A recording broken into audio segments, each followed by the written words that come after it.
Sa kabila ng pangungumbinsi ni Greg dito kay Thea, napauuman niya ito pero sa huli nagbago din ang isip ni Thea nang dahil din kay Edward. Napagtanto ni Thea na hindi siya papayag na gagamitin ang kanyang anak bilang kabayaran sa nagawa niyang kasalanan. Nais din niyang makita itong si Marge na nahihirapan. Nagbago ang isip ni Thea dahil din ito kay Edward. Sinabi ni Edward kay Thea na hindi umano dapat ito maniniwala sa sinasabi ni Greg dahil hindi umano nito tutuhanin lahat. Ibinahagi ni Thea kay Edward ang napag-usapan nila ni Greg. Diretsang sinagot ni Edward ang kanyang asawa.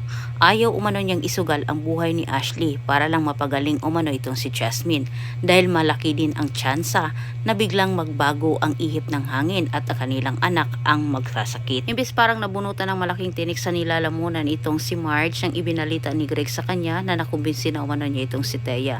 Ngunit maya-maya lang nagulat na lang silang lahat ang bigla namang sumulpot itong si Edward sa mansyon at hinarap itong si Greg.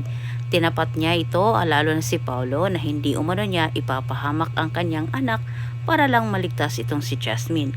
Dahil lahat umano ang nangyayari kay Jasmine, kabayaran umano ito sa mga salang ginawa ni Paulo kay Marge. Alam ni Marge na hindi siya mahindian ni Edward kahit siya na ang nakiusap. Pero nagdadalawang isip itong si Edward. Sobrang nadismaya itong si Paulo at Marge. Hindi papayag itong si Paulo na wala siyang magagawa para sa kanyang anak.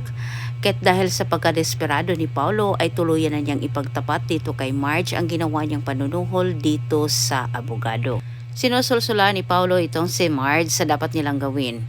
Ipinagtapat ni Paulo ang ginawa niyang panunuhol sa attorney na hindi umano dapat kasuhan itong si Thea dahil wala umano itong sapat na ebidensya. Sinabi ni Paulo na lahat ng iyon ay binaliktad niya. Diretsang sinabi ni Paulo na kasuhan umano nila itong si Thea maging kapalit umano sa pagpatest ni Jasmine. Upang sa ganitong paraan, maiipit umano itong si Thea at bigla umano nila itong mapapayag.